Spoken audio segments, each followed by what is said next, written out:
令人惊艳的龙虾山，鲜美多汁的牛排，宽敞气派的就餐环境。大家好，欢迎您来到四月风信的频道。这期视频带着大家一起走进多伦多非常出名的大龙虾海鲜餐厅。这家餐厅位于多伦多列治文山的中心地带，整个餐厅的面积特别大，一楼大厅的面积相当于一个足球场，感觉可以容纳下1000人用餐。楼上还另外有包间。在餐厅两侧的冷柜里面都陈列着食材，这一排排新鲜的冷冻牛肉看着就很有食欲。餐厅内侧的墙壁则像水族馆一样展示着帝王蟹和大龙虾。这家餐厅的帝王蟹是75加币一磅，龙虾是35加币一磅。其实价格并不便宜，但是来这里用餐的人可真是不少。如果是周末或者是节假日，一定要记得提前定位。我们第一次在大龙虾用餐，点了一个套餐，主菜是5磅左右的大龙虾和一个32盎司的牛排。这家餐厅的餐具也非常精美，用来冲泡茶水的茶壶也非常的有特色。茶水冲泡好后，自己可以放在蜡烛台上面温热着。龙虾在烹饪之前，服务员会将其带到餐桌旁边，跟客人讲一下龙虾的重量。给我们选的这只龙虾超过菜单上的5磅了，已经是6磅多了。然后客人可以选择不同的做法。带薯条的那种，对，避风塘就是带薯条的。来他家肯定是要吃避风塘龙虾山了。在龙虾烹饪的时候，牛排就已经端上来了。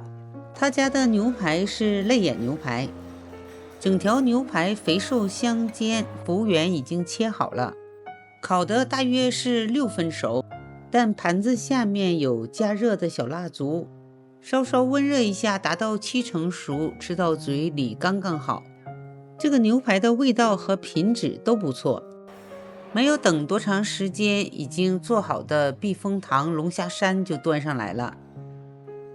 这个是他家的招牌菜，几乎每一桌都有这个龙虾山。避风塘龙虾的做法还是有一定难度的，要将龙虾切断油炸之后，再拌着香料炒一下。像餐厅这种做法摆成漂亮的龙虾山，一定要个头比较大的龙虾才行。我们这个6磅的大龙虾堆起来满满一盘，再搭配着炸得非常有特色的薯条，上面还点缀着青菜，这一个龙虾餐是非常惊艳。如果只有2-3个人用餐的话，但是这一道菜就足够吃了。我们这个套餐里面还有一个黄子菇扒豆苗，这个黄子菇炒的也非常鲜嫩，豆苗也是很清爽。不过家人还是最爱这个避风塘龙虾，我家的小朋友也很爱吃。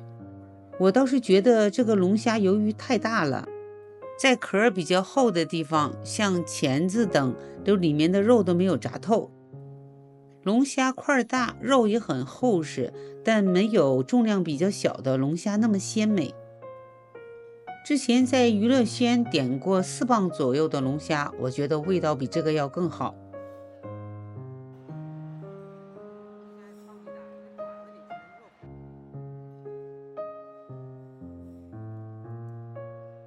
我们10月中旬去多伦多的时候，另一家海鲜餐厅娱乐轩还在装修。不过问了服务员，大龙虾这家餐厅和娱乐轩都是同一个 owner。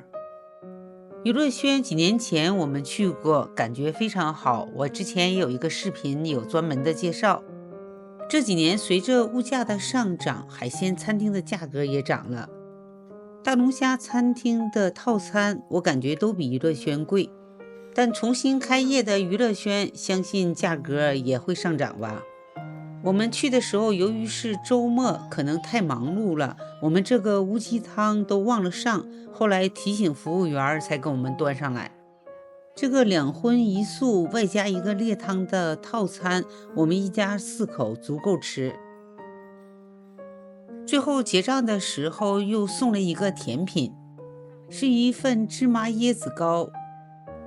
结果大家都吃得太饱了，完全吃不下这个甜品了。龙虾也剩了不少，最后为了不浪费，我们都打包回去了。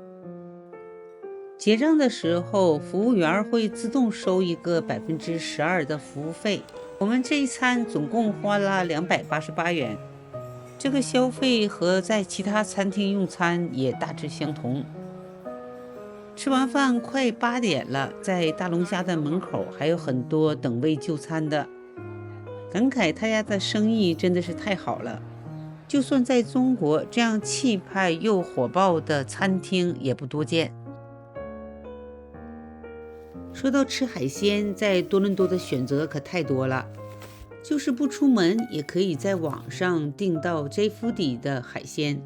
J Foodie 是一家专注于日本高端食材的网上订购平台，他家提供的日本料理目前可以配送到大多伦多地区哈密尔顿滑铁卢和 Guelph。我趁着去多伦多的机会，就在他家选购了一次。J Foodie 的龙虾尾是已经去了头的，每一只只有10多元加币。他家的龙虾尾肉质非常饱满，最适合清蒸一下。龙虾尾的下面铺上粉丝，上面再撒上蒜末，蒸好后淋上热油，味道虽然赶不上龙虾山，但是也不错。从 J Foodie 定制里面的海鲜，最令我满意的是这个寿司等级的三文鱼。这个三文鱼肉质肥美，纹理清晰，切片的时候就能够感到其高品质，就是在有一些寿司店都不一定能够吃到这么鲜美的三文鱼。还有这个冷冻的干虾也不错，这个虾也称为甜虾，虽然小，但却是野生的。它富含有维生素和矿物质，是很多寿司店的热门菜品。这个虾一盒145克，J Foodie 的售价是11块9毛9。我只用了从 J Foodie 寄来的3样食材，就做出了一盘精美的刺身。和家人朋友一起品尝，他们都对 J Foodie 的品质赞不绝口，每一样食材都很新鲜。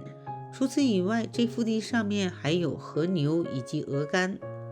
这个冷冻的鹅肝在半解冻状态下，我就简单的煎了一下，配着法棍面包和苹果，入口即化。